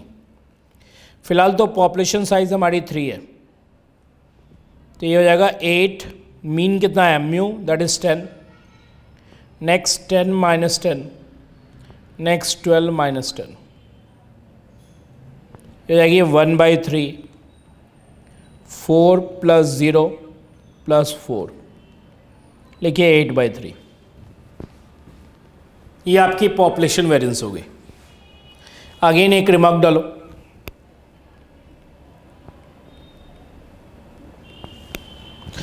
लिखो population variance is fixed. Obviously ये आपकी fixed value.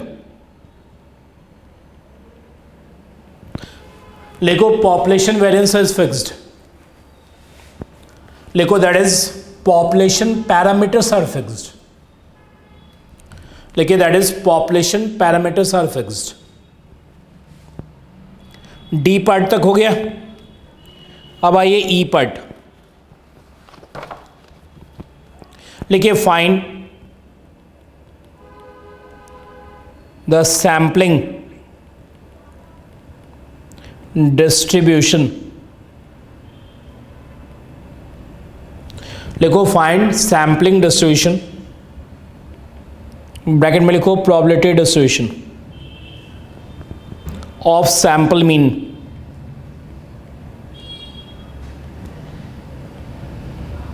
In each case. In each case का मतलब एक बार विदाउट रिप्लेसमेंट और एक बार with replacement. Find sampling distribution. Sampling distribution probability distribution को कहते हैं of sample mean in each case. In each case मतलब दोनों केस डिस्कस करेंगे, एक बार विदाउट रिप्लेसमेंट, एक बार विथ रिप्लेसमेंट। लिखो विदाउट रिप्लेसमेंट।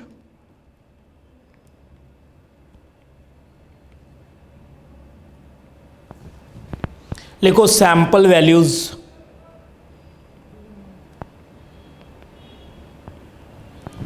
लिखो सैंपल वैल्यूज, एक तरफ लिखो sample mean. Sample mean obviously X bar. पहला सैंपल वैल्यूज क्या है? फर्स्ट वन है 8, 10। आपको मालूम है इसका मीन क्या होगा? 8 + 10 डिवाइड बाई 2, तो ये आपकी 9 हो गई।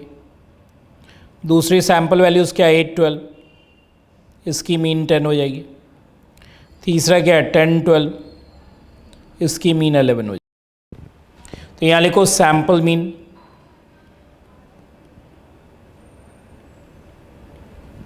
लिखो x bar is equal to x, और यहाँ लिखो probability x bar is equal to x। क्या क्या वैल्यू है? एक वैल्यू है 9 सैंपल मीन में, ध्यान रखना। सैंपल मीन में x bar is equal to 9 से रीड करेंगे, ऐसे ही x bar is equal to 10, ऐसे ही x bar is equal to 11। लिखो नेक्स्ट दूसरी सैंपल मीन की वैल्यूज़ क्या है? 10, और तीसरी सैंपल मीन की वैल्यूज़ क्या है? 11। आपको मालूम है ये तीनों नंबर्स एक एक बार आए हैं, इसका मतलब ये ऑकर करने की पॉसिबिलिटी 1/3 है। इसको भी ऑकर करने की पॉसिबिलिटी 1/3 है, इसके भी ऑकर करने की पॉसिबिलिटी 1/3 है।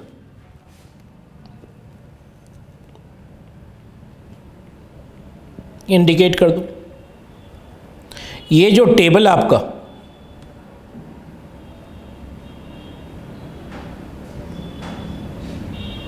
इस टेबल को हम कहते हैं प्रोबेबिलिटी डिस्ट्रीब्यूशन, या आप कह सकते हो सैम्पलिंग डिस्ट्रीब्यूशन ऑफ एक्स बार।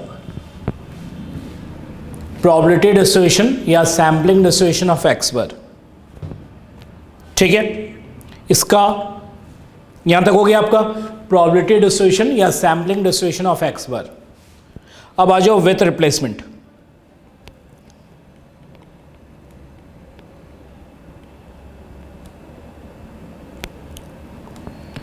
फिर से लिखो आप सैंपल वैल्यूज,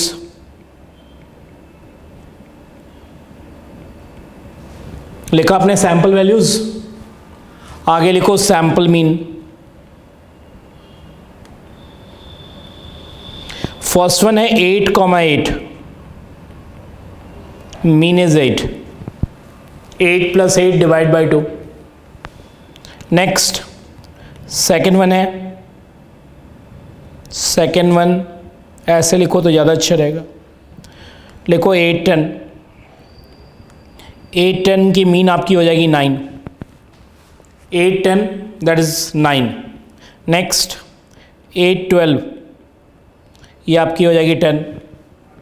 ऐसे ही फोर्थ वन 10 8 मीन होगी 9, 10 10 मीन होगी 10, नेक्स्ट 10 12 मीन होगी 11, नेक्स्ट 12 8 मीन होगी 10, नेक्स्ट 12 10 मीन होगी 11, नेक्स्ट 12 12 मीन इज 12। भाई 9 सैंपल्स मैंने आपके लिए लिख दिए, ठीक है, और सबका मीन लिख दिया। अब एक बार देखो 8 कितनी बार ऑकर कर रहा है, ओनली 1 टाइम। 9 कितनी बार ऑकर कर रहा है, ऑब्वियसली 2 टाइम्स। 10 कितनी बार ऑकर कर रहा है, 1 2 3 टाइम्स। 11 कितनी बार ऑकर कर रहा है, 2 टाइम्स। 12 कितनी बार ऑकर कर रहा है, 1 टाइम। तो आपको मालूम है जो 1 टाइम ऑकर कर रहा है उसकी प्रोबेबिलिटी 1/9 होगी, जो 2 टाइम्स ऑकर कर रहा है उसकी प्रोबेबिलिटी 2/9 होगी, जो 3 टाइम्स ऑकर कर रहा है उसकी प्रोबेबिलिटी 3/9 होगी। तो टेबल बना लो, लिखो सैंपल मीन, यहाँ लिख दो x bar is equal to x, और सैंपल मीन की वैल्यूज़ लिखो। एक तो 8 है, सेकेंड वन 9 है, थर्ड वन 10 है, फोर्थ वन 11 है, और 12। ऐसे लिख दो। आगे लिखो probability x bar is equal to x, ये आपकी हो गई 1/9,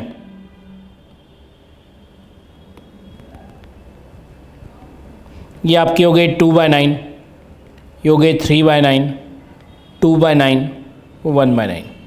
मैंने आपसे कहा था 8 1 टाइम है, 12 1 टाइम है, 10 3 टाइम्स है, 9 2 टाइम्स है, 11 2 टाइम्स है। ऑब्वियसली ये टेबल आपकी कहलाएगी प्रोबेबिलिटी डिस्ट्रीब्यूशन ऑफ x बार, लेकिन ये विथ रिप्लेसमेंट में है, और पहले जो आया था वो आपका विदाउट रिप्लेसमेंट वाला टेबल था, ठीक है। प्रोबेबिलिटी डिस्ट्रीब्यूशन को या सैम्पलिंग डिस्ट्रीब्यूशन को एक ही बात। अब यहां एक बार फिर से वही बात आती है कि भाई यहां जो सैंपल मीन है क्या वो फिक्स्ड है, वेरिएबल है? तो आपको मालूम है ये फिक्स्ड नहीं है, वेरिएबल है। क्यों? क्योंकि 8 8 का अपना मीन है, 8 10 का अपना मीन है, 8 12 का अपना मीन है, मतलब जैसा सैंपल वैसा मीन निकल के आ रहा है। तो ये यानी कि सैंपल मीन वेरिएबल है। इसका मतलब जितने भी स्टैटिस्टिक्स हैं, स्टैटिस्टिक्स, वो वेरिएबल होंगे। लिख लीजिए रिमार्क में, write on remark, sample mean is a random variable. Sample mean is a random variable. लिखिए that is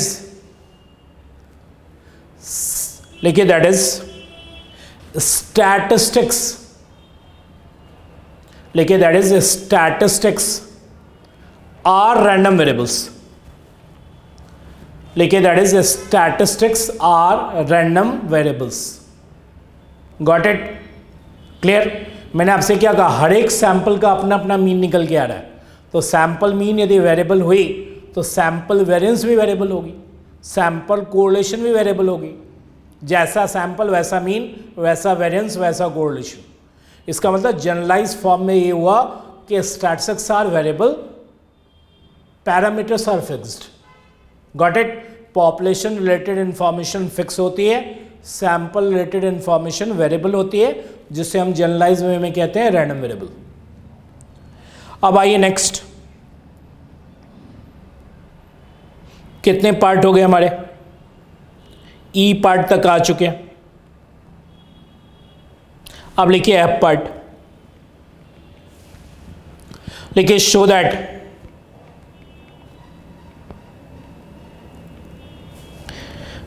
that sample mean is unbiased estimator.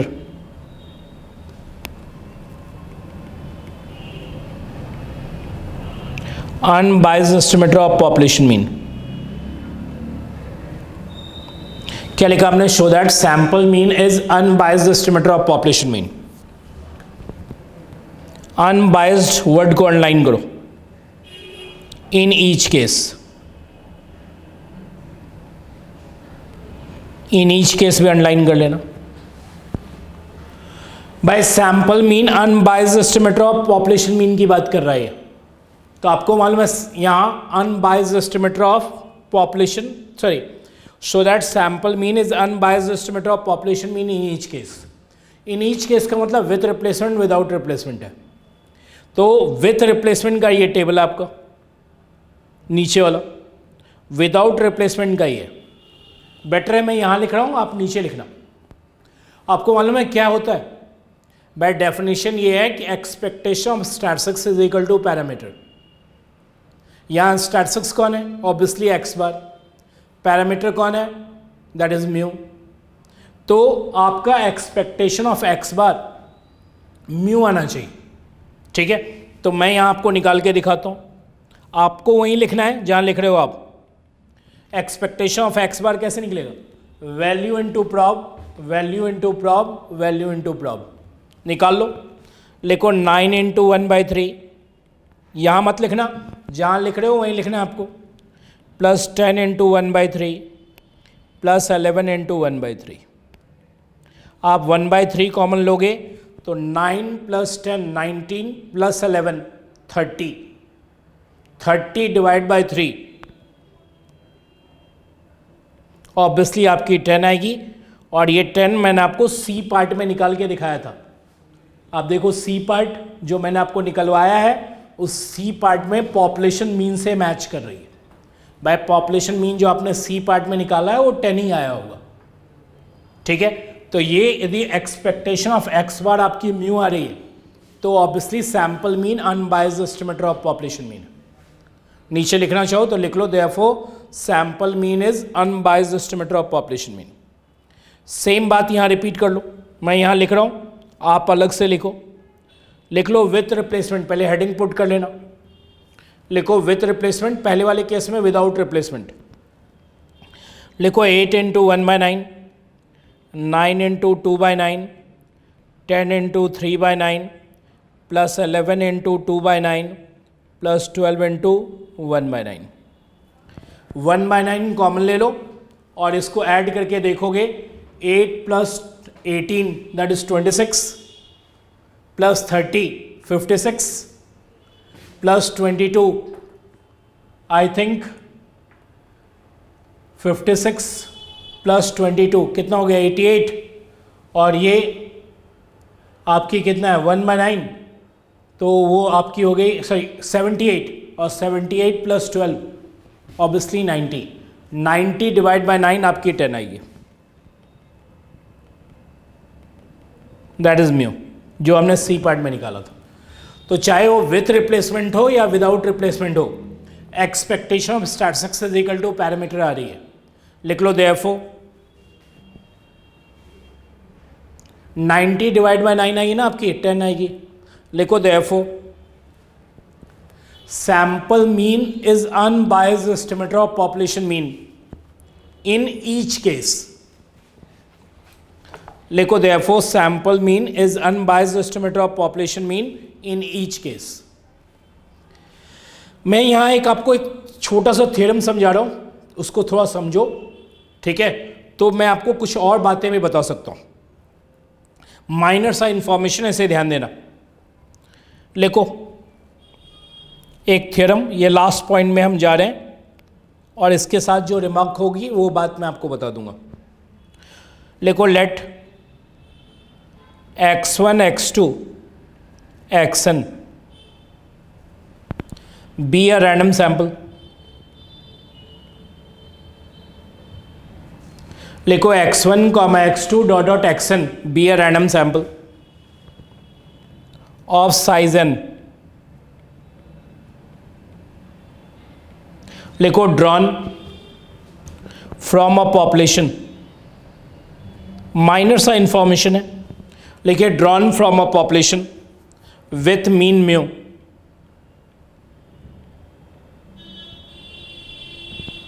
and variance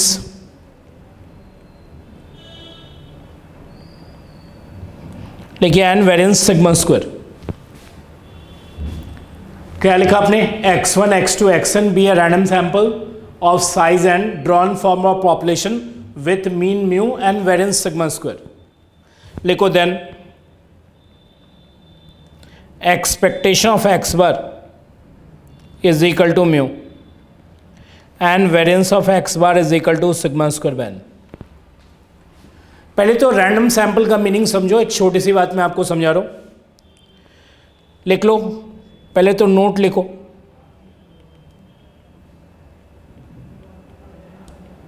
लिखो random sample means first one x1 x2 xn are independent. भाई जितने भी x1 x2 xn है वो सब independent है। और लिखो second one each has same probability distribution. भाई रैंडम सैंपल का मतलब ही है कि x1 x2 xn जितने भी हैं वो इंडिपेंडेंट है, कोई भी अलग अलग नहीं है।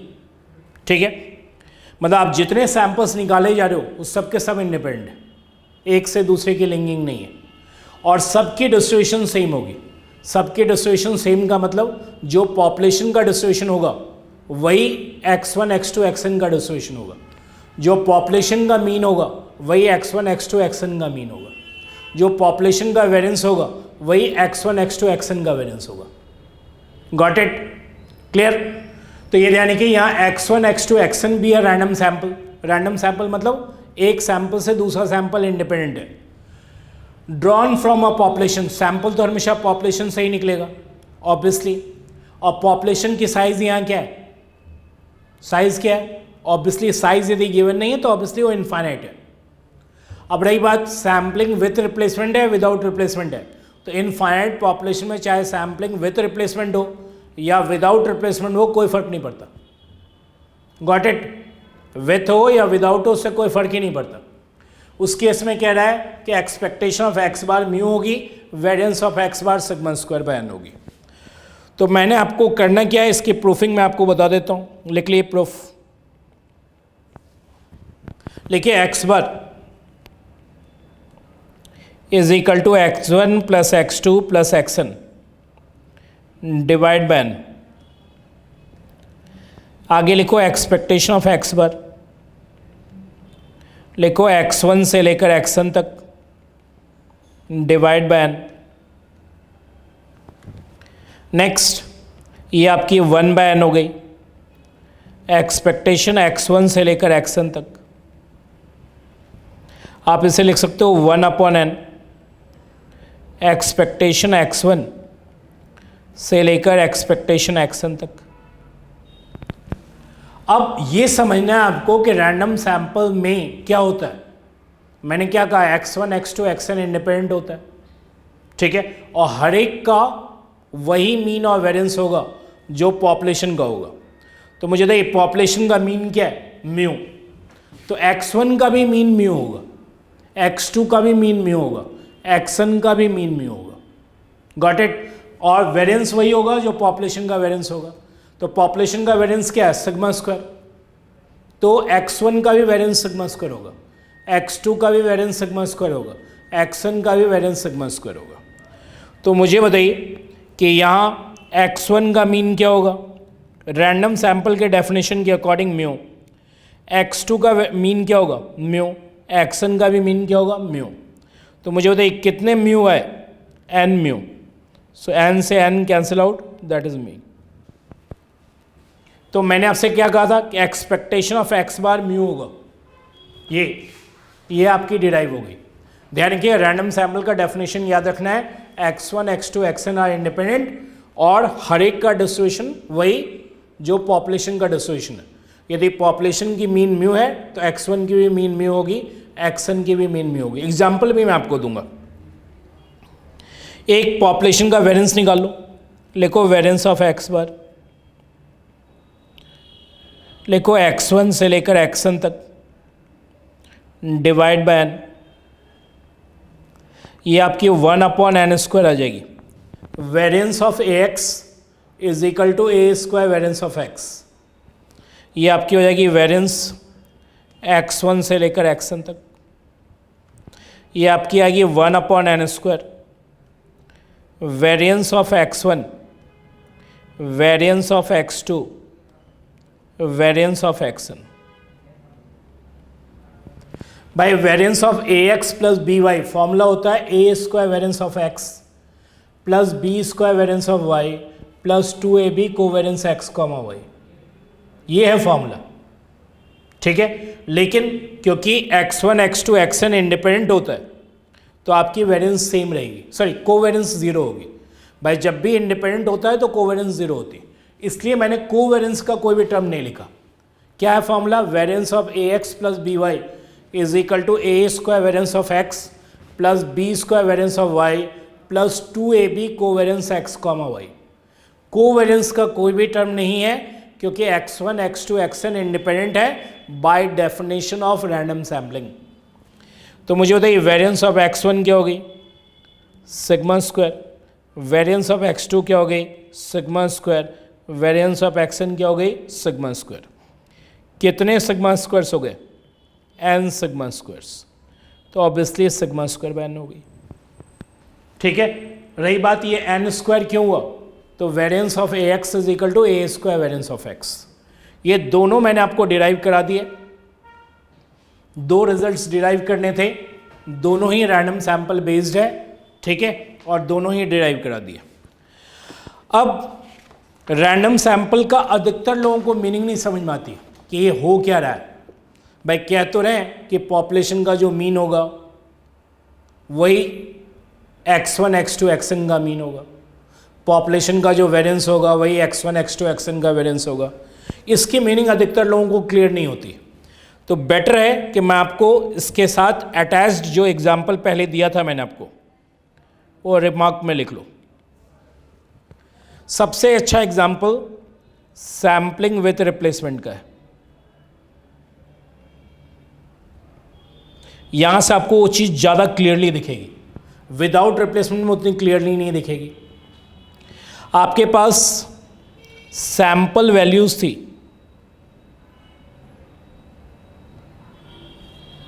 और यहां सैंपल मीन है।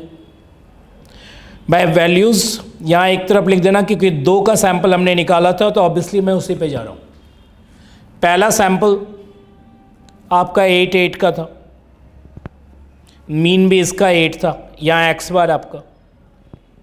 नेक्स्ट 8, 10 था, इसका मीन 9 था। नेक्स्ट 8, 12 था, इसका मीन 10 था। नेक्स्ट 10, 8 था, इसका मीन 9 है। 10, 10 mean is 10। Next 10, 12 mean is 11। Next 12, 8 I think mean is 10.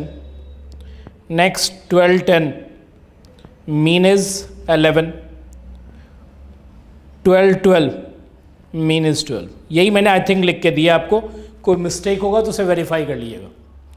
अब आप यदि एक्सपेक्टेशन ऑफ x1 निकालोगे, मतलब यहां मैं लिख रहा हूं एक्सपेक्टेशन ऑफ x1, तो आप इन सबको ऐड करके देखना, ये वाला पूरा कॉलम, तो आपको मिलेगा 90, जो अभी थोड़ी देर पहले मैंने समझाया था। तो ये आपकी 90 डिवाइड बाय 9 होगी, ऑब्वियसली 10 होगी, म्यू होगी। तो थोड़ी देर पहले ही तो मैंने आपसे कहा था कि भाई जो x1 जो मीन होगा वो पॉपुलेशन के मीन से मैच होगा, मतलब x1 का जो मीन होगा वो पॉपुलेशन मीन से मैच करेगा रैंडम सैम्पलिंग के डेफिनेशन के according. With replacement ideal example होता है रैंडम सैम्पलिंग का।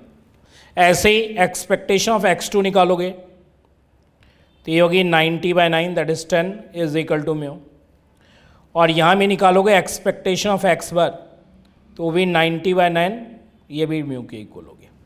मैंने आपको डिराइव करके भी दिखाया कि expectation of x bar mu होगा। ऐसे ही वेरिएंस भी निकाली जाती है, ठीक है, क्लियर, कि variance of x1 variance of x2 sigma square के इक्वल होगा।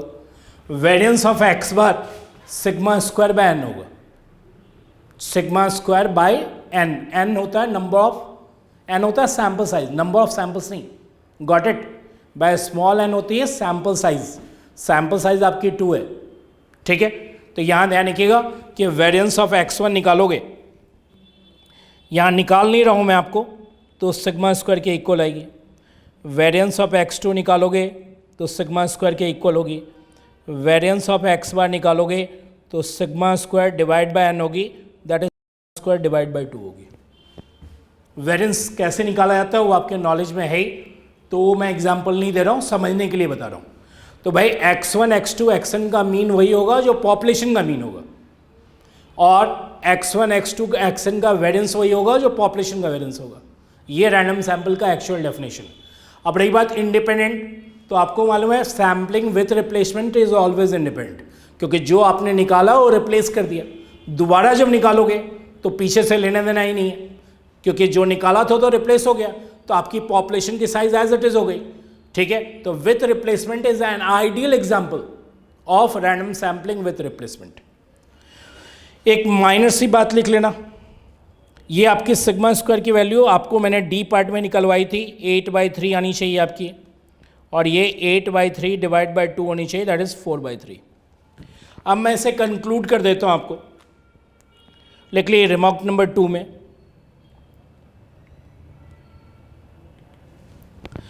लिखो sampling with replacement,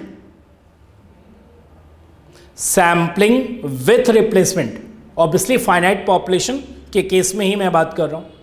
sampling with replacement is an example of random sampling. मतलब विथ रिप्लेसमेंट यदि हुई तो ये आइडियल एग्जाम्पल है फाइनाइट पॉपुलेशन में कि वो रैंडम सैम्पल है। यदि आपकी पॉपुलेशन इनफाइनाइट है तो भी ये रैंडम सैम्पलिंग के अंदर आ जाएगा। लिखो बी पार्ट, लिखिए population is infinite, then it also satisfies the definition of random sampling, then it also satisfies the definition of random sampling. और लिखो सी पार्ट, लिखो ए पॉपुलेशन इज फाइनाइट,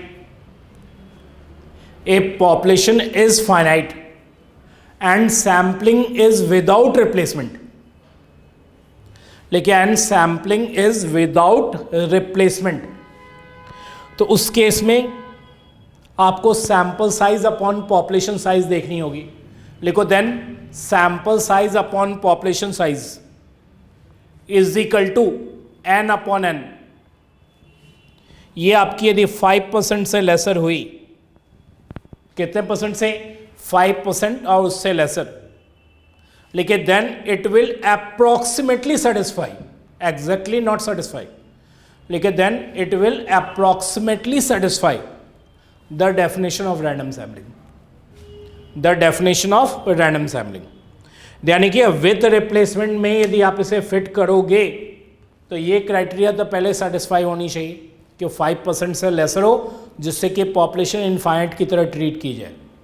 और जब वो इनफाइनाइट की तरह ट्रीट की जाएगी तो ऑब्वियसली देखा गया कि इस केस में जो डेफिनेशन है रैंडम सैम्पलिंग की, x1 x2 xn are independent and each has same probability distribution, ये अप्रॉक्सीमेटली सेटिस्फाई होती है।